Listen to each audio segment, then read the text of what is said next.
Jody King-Colgrove with Quantum Techniques. Like all moms, I have a kid that had a lot of tantrums, and I'm sure you do too. And so you want to learn how you can help a kid out of a tantrum. And I want to give you what I've learned as a Quantum Techniques tool in order to help that happen. Basically, it involves resetting their neurotransmitters. So I wanted to read to you a list of the neurotransmitters, and I may not be saying these exactly correct, but I just want to give you that list.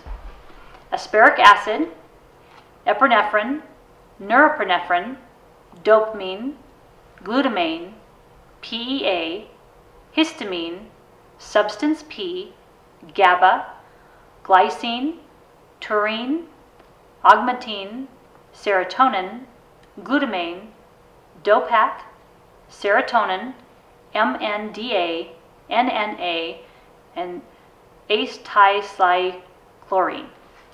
So those are some of the neurotransmitters that we're going to be testing. And basically I want to show you what you can do to help your kid come out of a tantrum so that at least you and the kid can start communicating on what your guys' needs are so that you can help each other. So we've all had kids that have this kind of tantrum.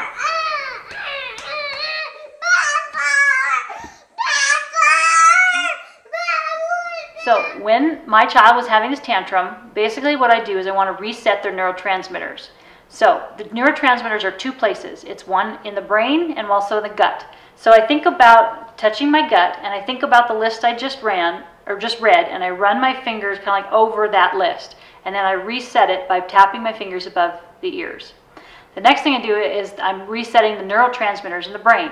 So I think about the brain, think about that list of neurotransmitters, and then tap my fingers above the ears.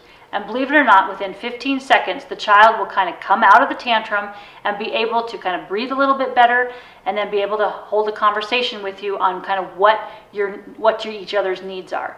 So that's the best tool I can give you for helping kids come out of a tantrum, at least fast, so you can kind of get your life back.